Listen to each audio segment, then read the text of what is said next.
Certaines pratiques agricoles, notamment la monoculture, ont pour conséquence une perte de fertilité des sols et même la déforestation, ce qui a entre autres pour corollaire une baisse de rendement. L'agroforesterie est le mode d'exploitation agricole qui associe la plantation d'arbres ou d'arbustes, ceci pour transposer en agriculture des principes de fonctionnement valables dans une forêt. En fait, si on veut le dire autrement, l'agroforesterie désigne l'ensemble des pratiques agricoles qui intègrent l'arbre dans l'environnement de production. Et ces pratiques-là s'inspirent en termes agronomiques du modèle de la forêt. On travaille donc à associer les arbres aux cultures agricoles ou alors aux animaux d'élevage, et ceci sur une même parcelle agricole, que ce soit en bordure de la parcelle ou alors au milieu de la parcelle, en plein champ. L'idée, en fait, c'est d'associer donc des arbres, des cultures, des animaux dans un même endroit. Le principe de l'agroforesterie, donc, est de tenter de transposer à l'agriculture certains principes de fonctionnement valables dans la forêt ou même dans la savane. Comme on le voit, l'arbre est au centre de l'agroforesterie. Donc, l'arbre a une importance dans ce système-là. Et pourquoi? Parce que l'arbre est un producteur d'oxygène, un purificateur d'air et une source de vie. Les arbres, en fait, séquestrent, capturent le gaz carbonique dans l'atmosphère, le transforment et le rejettent sous forme d'oxygène dans cette même atmosphère-là. Pour prendre un exemple, chaque hectare de forêt amazonienne permet de stocker à peu près 50 tonnes de carbone. On le voit donc, les arbres jouent un rôle très important pour la préservation de notre planète. Ils stockent le dioxyde de carbone, purifient ainsi l'air que nous respirons. Aussi, chaque arbre planté permet de diminuer la pollution de l'air et de purifier l'atmosphère. Mais quelle est véritablement la place de l'arbre dans l'agroforesterie? Il faut savoir que intégrer l'arbre dans la parcelle agricole permet de créer un système dans lequel l'arbre est une composante qui modifie en profondeur le fonctionnement et les échanges au sein de cet agrosystème-là, notamment les échanges entre le sol, la plante et l'atmosphère. Il faut savoir que les arbres peuvent agir comme stabilisateurs du sol. Ils peuvent empêcher l'érosion de ce sol-là parce que leurs racines sont profondes, peuvent être profondes, elles vont améliorer le sol et en plus l'ombre qu'ils offrent facilite le métabolisme de l'écosystème. Donc, toutes ces fonctions-là sont indispensables pour assurer la stabilité du sol et la continuité des activités agricoles. Bon, déjà, les arbres permettent d'améliorer la production des parcelles agricoles, ceci en optimisant les ressources du milieu. Ça, c'est très important. Il y a une expérimentation menée par l'INRA sur un système agricole qui a montré que une parcelle agroforestière de 100 hectares pouvait produire autant de biomasse, donc tout ce qui est bois, produits agricoles, etc., qu'une parcelle de 136 hectares où les arbres et les cultures ont été séparés. Donc, on sait qu'il y a un gain de 36% de production de la biomasse. Cette intensification de la production de biomasse résulte donc d'une meilleure utilisation des ressources naturelles, dont une meilleure utilisation de la lumière, de l'eau, des engrais qui sont prélevés plus efficacement grâce à une succession de cultures. Ce qui fait qu'on a des systèmes racinaires de profondeur variée et une occupation du sol qui est permanente. Tout ceci est dû au fait qu'il y a une recherche de complémentarité. L'arbre va par exemple remonter l'eau et les minéraux des couches profondes du sol grâce à ses racines profondes afin de les mettre à la disposition des cultures de surface.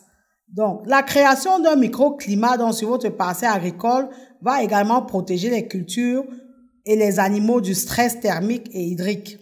L'arbre peut notamment permettre d'amortir les accidents climatiques en partie responsables de la stagnation, voire du recul des rendements agricoles. Autre avantage des arbres, c'est que les arbres permettent de diversifier la production des parcelles.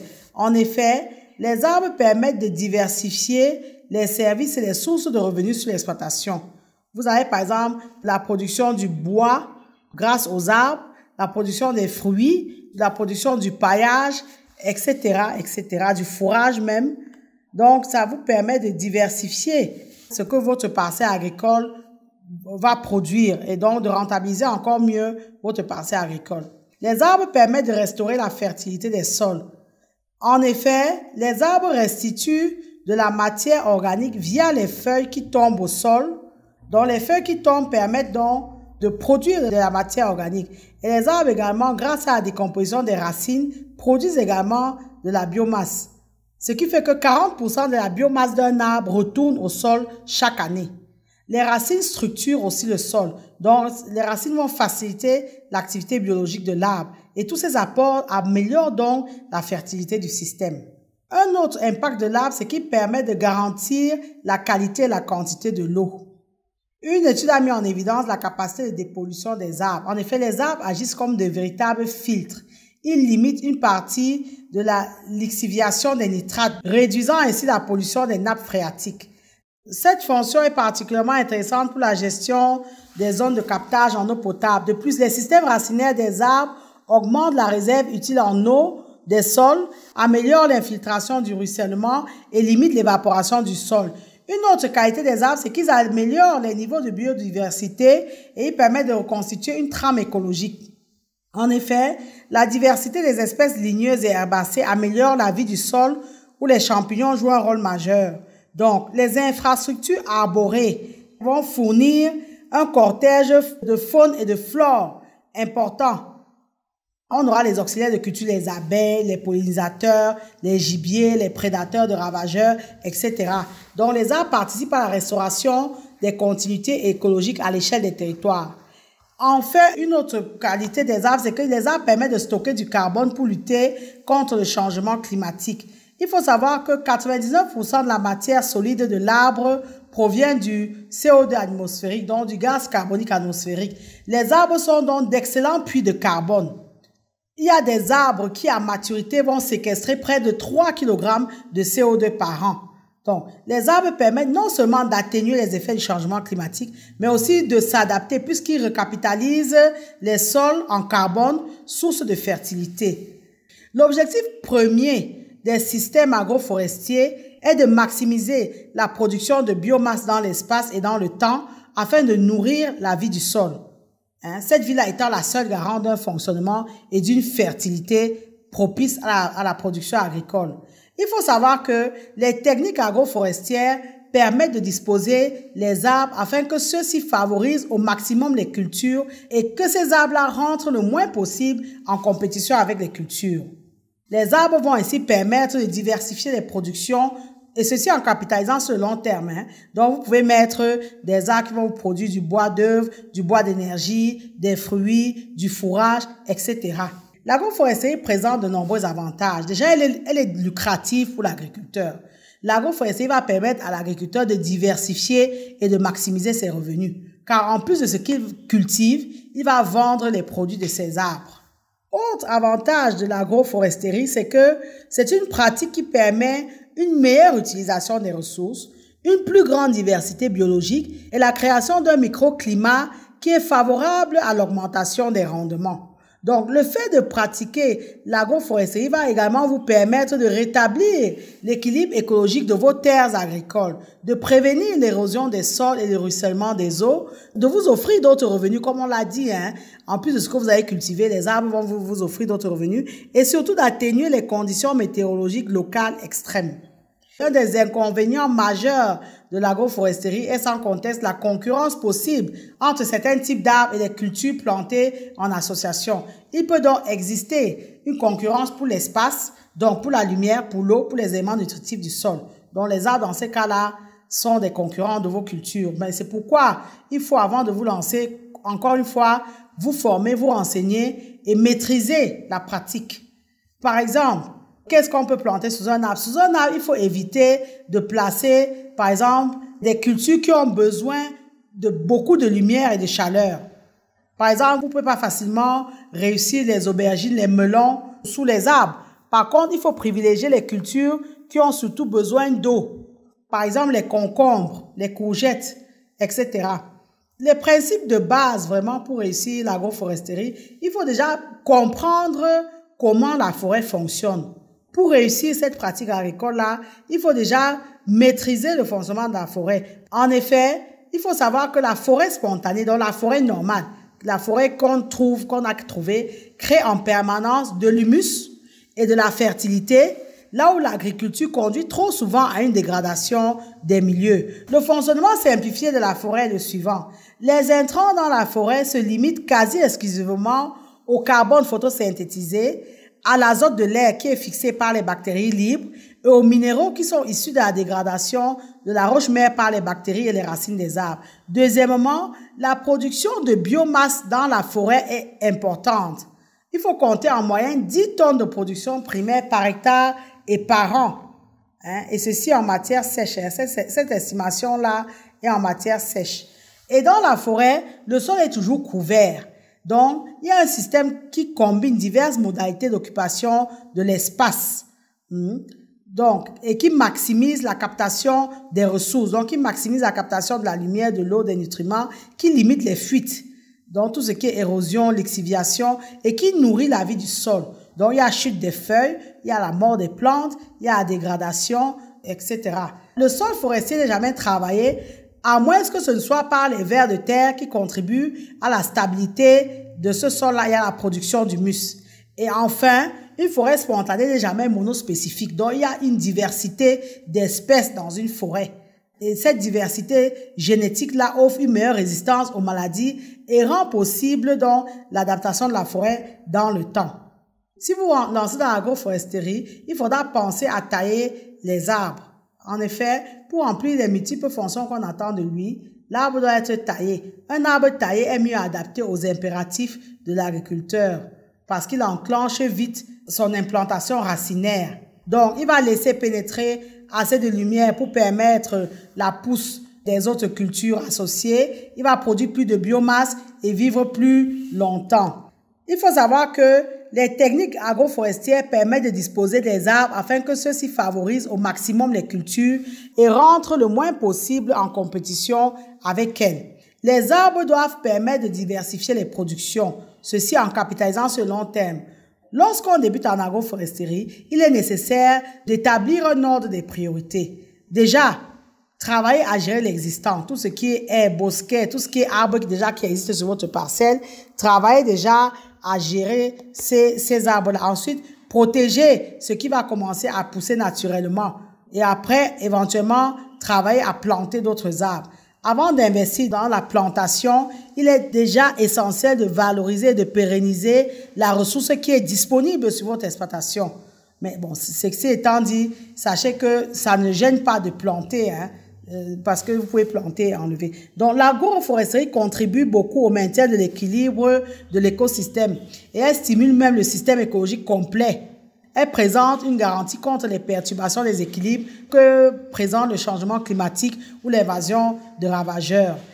Envisagez une densité de 50 arbres plantés à l'hectare et à peu près 7 à 8 mètres de distance entre chaque plant pour un bon compromis entre la croissance de l'arbre et l'accès à la lumière pour vos cultures. Bon, sachant que cette densité a nuancé en fonction des systèmes et des espèces plantées. Nous vous encourageons à voir dans quelle mesure intégrer la pratique de l'agroforesterie dans votre stratégie, ne serait-ce qu'à petite échelle. Il faut savoir qu'il n'existe aucun modèle fixe d'agroforesterie. C'est chaque exploitant qui doit adapter sa plantation à ses obligations de terrain, parce que déjà le terrain, le sol, la façon avec laquelle votre terrain est fait, va conditionner votre pratique. Et il va également adapter son modèle à ses objectifs.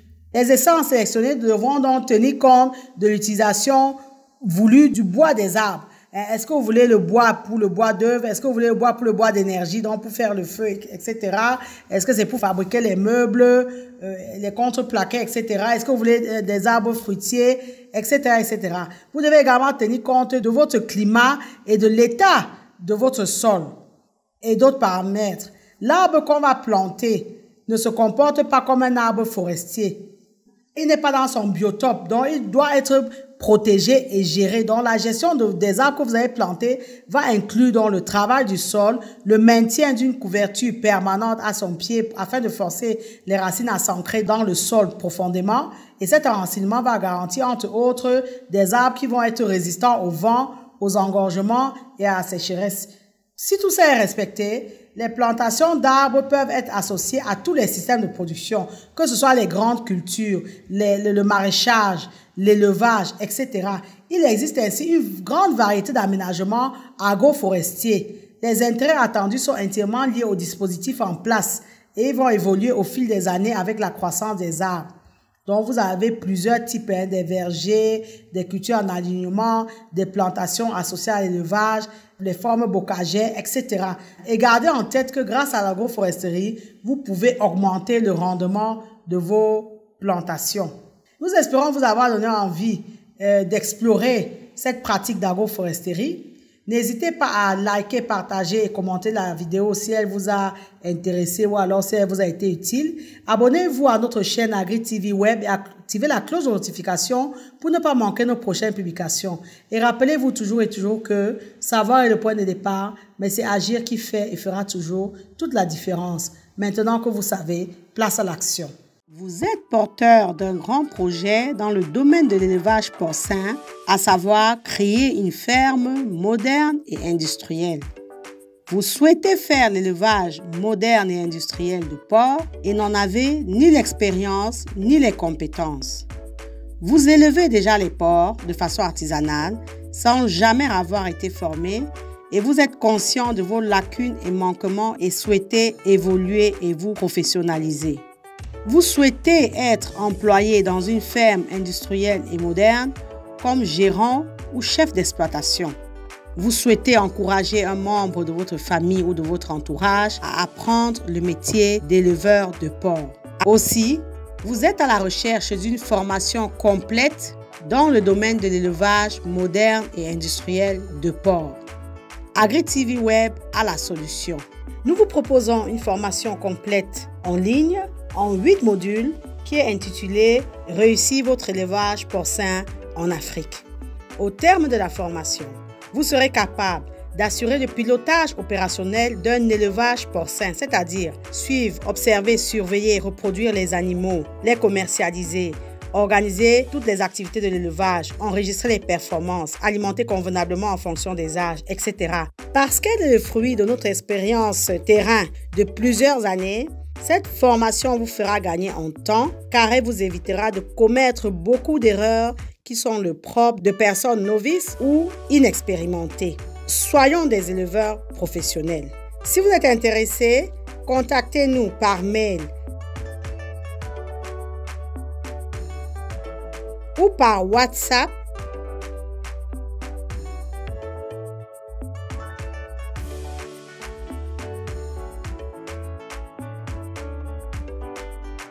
Ne l'oubliez jamais, savoir est le point de départ, mais c'est agir qui fait et fera toujours toute la différence.